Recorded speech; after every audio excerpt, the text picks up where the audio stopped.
آله وصحبه وسلم أجمعين.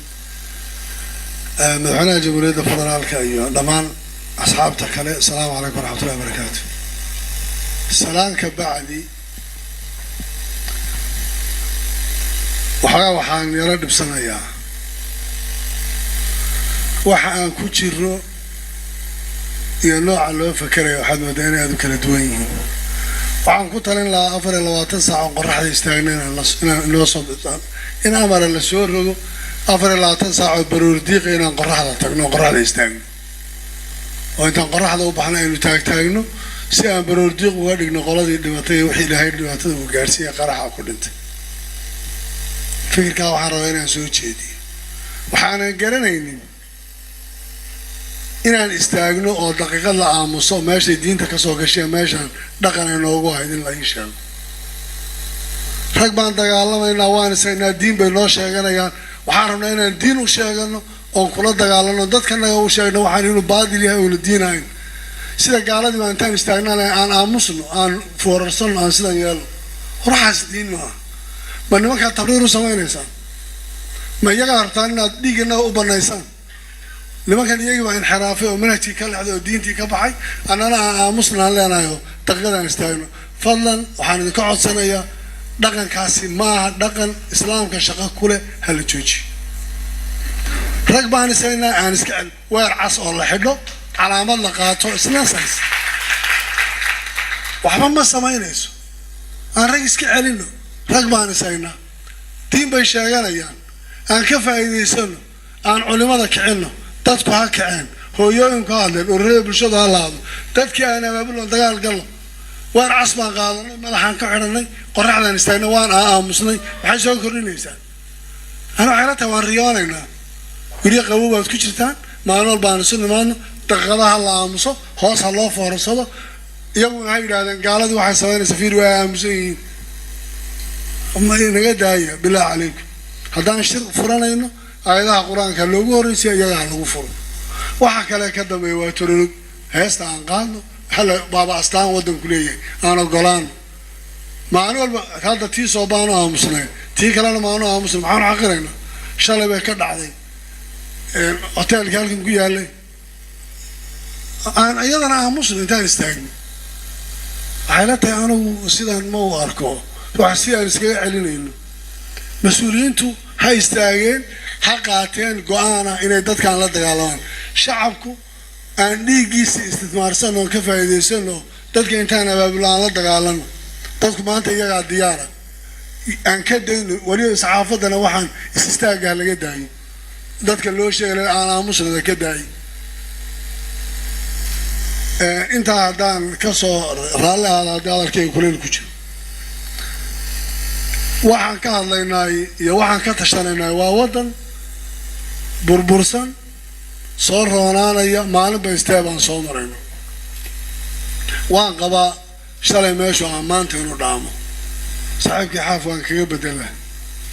laakiin maxay u baahan tahay nin waliba inuu ismahadiyo ma aha waxay u baahan tahay maanta tallaabadan qaadno inaan hore uga waxayno aniga berri waxbaa la weydiin doonaa taariikh baan geli doonaa ورنك الحمد لله مركم إيش هاتشوي معوك قبته لكن يا مسؤولية قاضي مدحوينه هذا شوي محمد عبد الله فرماج ما شيء ويمي محمد سو كردي وهذا مقلة سنة تاريخ سوالي مرك لقى الله دولة دي عبد الله عيسى وحلقة صوب الله وياه حلي كالجور كاي من أصلا نور بنسوي شيء من لا أمانة يمد حلقة شيء أنا كيف فكرنا مرك قفل يوحي ودك أنك سو كردنا يبوه قال لقريه وحو كدر سنة إلا وحو على قرية كل دد بقى قرية وكشقيني دد كان يا دل كان عندنا أمام مقنع الله أمام قرنا أنا جاي جوابنا يسوين أنا قال لنا سوية وحمال ما هنا هذا سعوتي شركة اسمها كدعي ودولة جوالات يلا محي صوصة بياني دولة بيدومين يعني وحن رواينا لدين شو حقض واحد قوشة أنا دقي شو بلان بقى قوشة دقي maxaa loo dhigay mashaki baa ka jira in khilaafiye jireen hadallo jireen wax la isku qabsaday jireen media war la isaga gudbiyay qof wali uu oogay waxaan u dhignay inaan isu nimaadno oo aan tashano oo wada hadallo oo wuxuun isku ogaano Soomaalinimo u tashano waxaan ka caranaynay sida dhaqanku ah Soomaalida in markii laba qof wada hadallaan la yiraahdo Addis Ababa la isugu yimaadiyo Nairobi iyo Kampala iyo London iyo Meeribla shir loogu qabanayo taasaan diidanay waxaan ka hadlaynaa waxay ahayd waranaga Soomaaliya maxaa Soomaali dan u aan isweydiino ma ahayn shir dawladda federaalka lagu shirqoolayay ma ahayn midiyada wax laga sheegay waxa midiyada lagu baalayay oo lagu hagaajinayay oo lagu la talinayay xidid maniin dad hoos u kala foorsanaya waxaan ka wada hadlaynaa waxay tahay bikul ixtiraam waxa talada dadku ay tahay iyo dalka ay ku jirto iyo maslaxada inaan isu sheegno oo aan annana isu soo sheegnay dawladana isu sheegayno bikul ixtiraam annagoo madaxweynaha ra'iisul wasaaraha labada gole baarlamaanka iyo cid walba oo hayno waxaan ku wada hadlaynaa inay noqoto wax Soomaali dan u maana ka shaqeynay wax Soomaali kala geynay waxaanu nimid maaha wax la heshiisiinay shir dib heshiisiinay maaha waa shir wada tashi waxa madaxweynuhu noogu yeeray ma ay wada heshiisiin waxaan ka dalbanay dib heshiisiin ma inahayn wada tashi iyo xagee baashu laga jirtaa halkan ay jirtaa dhinacana ka fiican inta isleeyaan ceeb maaha waxa ceeba inaan waxna isu sheegi weyno banaankana isku xamanno oo aan markaan soo fadhino wax la sheegi waayo marka dambana wax banaanka wax la iskaga sheego taasa waxaan ka doorbidnay inaan ilaahna Cali oo maxaad qabtaa war Umar oo maxaad qabtaa Xaliim oo maxaad qabtaa Faarax maxaad qabtaa taasana sax midaas ay waxaan soo nimay waxa laga hadlay inaan samaysanay dalad aan soo nimaadno waaro maaha dawlad kale madax banaan oo madaxweyne gooni ah oo qaabkaas waa dalad ay ku midowsan yihiin oo buugeena buluuga ku qoran aan haysanay dastuurka isagu qorayo inay wada tashadaan caalamkana ka wada jirta ana caalamka kale maana soo arag laakiin siday sheegeen qoliyaha saaxiibada soo arag oo macnaheedu yahay inay wada tashadaan maanta arinta gaalka ay galmudug iyo Puntland ka dhaxaysa waa inaan tagi karayno ka shaqeyn karno si aan shalay u tagaynay oo aan idhaan waraan isa saxno aniga shariifku wax badan baan isku haynaa koonfur galbeed iyo Jubaland intaan isku wadari doono oo lix gobol ka dhigayno caalamkii wali kamoona tagin inaan isweydiino oo aan shariif oo sidan ma aha xataa balaan xiriir ka sameeyno talaabooyinka aan qaadayno hawlgalka la geliyo waxay noqonayso oo Cabdiwali iyo ninka la yiraahdo Xaaf iyo waxa ka dhaxeeya dadka dhibka badan ee reemudiga gacanta ku hayaan taladooda iyo waxay qaban lahaayeen iyo aan isugu waxaynan anagu bal dawladda federaalka hadda wax ka mashquushay anagu aan isku daynaa xal ka gaadho ma wax aan dawladda leenahay Cabdiwalina waa madaxweynaha Puntland gudoomiyu sanadka noo yahay ma madaxweynaha garab simano madaxweyne wada hadlaysa ma hadda wada hadlayaan waa gudoon sanadlaha oo qaabkaas taa marka waxaan leeyahay waxaan rabaa inaan idin sheego fikirkaas inuunan ahayn sida loo tarwiijinayo suura xumadana in laga daayo dawladda waa dawladayadii waan aqoonsanahay waan ka dambeynaa cisyaanku sharciyan ma banaana madaxweynaha iyo gudoonka baarlamaanka iyo prime ministerada iyo kulli waxa soo dhawaa mas'uuliyiintii aan la shaqeynay xaq weyn noogu leeyahay waxa laga rabaa iyaga markaa wixii xumaada ana waxyar baan ku yeelanaynaa iyaga inta badan qaadaya wixii wanaagsanaada iyaga inta badan qaadaya iyaga magac ku yeelanaya inay noqdaan kuwa u dadaalaya oo ka dadaalaya oo garanaya dadka ay xukumaan iyo kuwa yihiin waxaan rabaa inaan mas'uuliyiinta kulligood u sheego garta wadanka la xukumo waa kuma wadankan xukunaay ee mas'uuliyadda u sheeganaynay waa ka aan hawada ka xukunay dhulka ay rag kala haystaan waxaan haynin hadaan xukuno maxaan xukumaynaa hadduu dadku waa dhamaado maalin walba intaas ay socoto waxaan rabnaa inaan garasho u leenahay cidda aan xukunno wadanka aan xukunno midka uu yahay meeshuu ku yaalo dadkiisa kuwa yihiin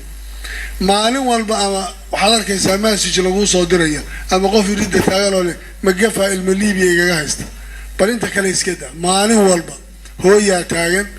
baryo u taagan qaaraan baa la gurayaa guri baa la gadayaa jiingadii ay ku jireen bacwaan hay dib u gadayaan booski waa la gadayaa maxay tahay gabadhii iyo wiilkii ama gafa ku haystay Liibiya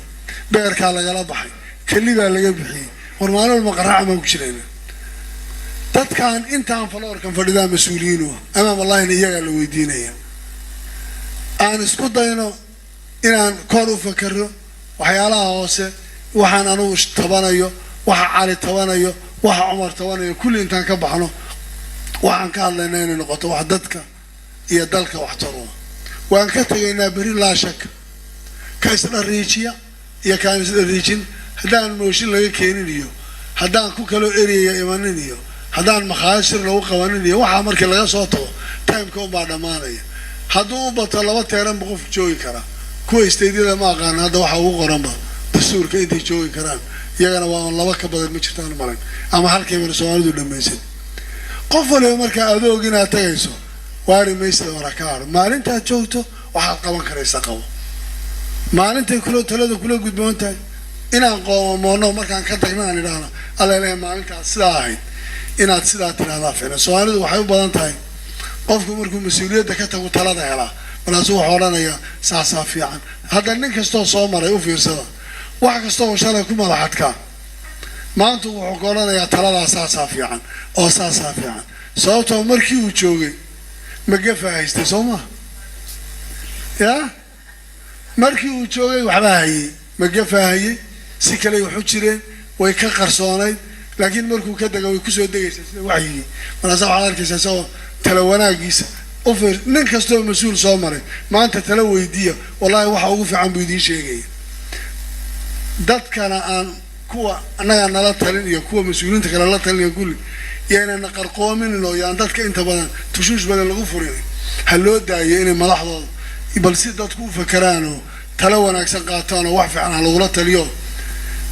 aniga marka la ila talinayo hala ii sheego waxaan ku khaldanahay amaanta yaa la iga daayay yaan amaan la ii bilaabin hal la ilaa warmiyaho digi cabaatay khalad kanaad geysatay meesha kaama jirto talaabadaas sax ma ah taa waa dulmi midda ilaahay baa kugu caroon taasaa talada dhabtaayt haddii laakiin markaan isla joogno qofkan waxaan rabay uu amaano marka damaano quruur baa igu dhici Soomaa halana siiyo talada dhabteen mudanahay in lana siiyo halanoo sheego oo dadku aan nasixeen sababtoo aanu wajigayga ma arko laakiin gabadha iga soo horjeeday waxay arkaysaa wajigayga waxaanaysaa Axmed meeshaas malaha derbiga saarta iyo cajiin baad ka maray iyo waxba igu sheegay Soomaa taasaa sax marka waan qaadanayaa marka ilaa muraayada qofkan kale isaga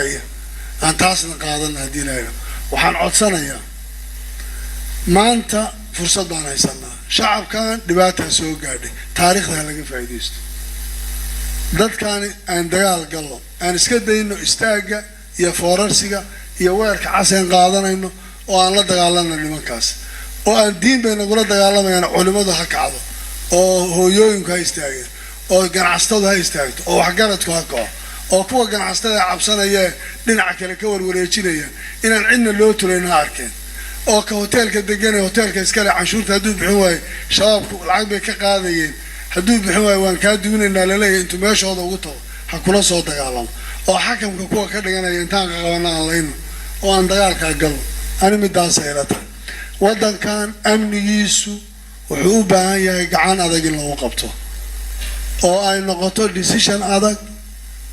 oo kulligeena ka wada shaqeyno ma markaan sida la qof waliba inuu mas'uuliyadda amniga uu qaadanayo waa in cid looga dambeeyo ay jirto dadka kale oo dhan ay ku ixtiraamaan shaqadooda xildhibaanku waa inuu ku ixtiraamaa hay'adaha amniga hooyooyinku waa inay ku ixtiraamaan hay'adaha amniga aabayaashu waa inay ku ixtiraamaan wasiiradu waa inay ku ixtiraamaan mas'uuliyiintu waa inay kulligood ku ixtiraamaan oo looga dambeeyo jihaaska amniga shaqada uu ku jiray iyo khadku leeyahay hadduu la istaago waa in la istaago haddii la noqon waa in la noqdo haddii la arko wada xidhan waa inay xidhnaato dib uga noqdo qofku oo una teesara la soo baxay teesara la soo baxaysa riski kale kugu yahay in la aqoonsado lafteeda ku fiicnaan inaad markaa meel walba teesara kula soo baxdo iyo waxaan ahay inaad tiraahdo waxaa ka fiican waxaad qabanaysaa adoo si toos u qabto aad baan idinku mahadcelinayaa haddii hadalladayda kuleel ku jirana waan idinka raali gelinayaa. Assalaamu calaykum waraxmatullahi wabarakaatu.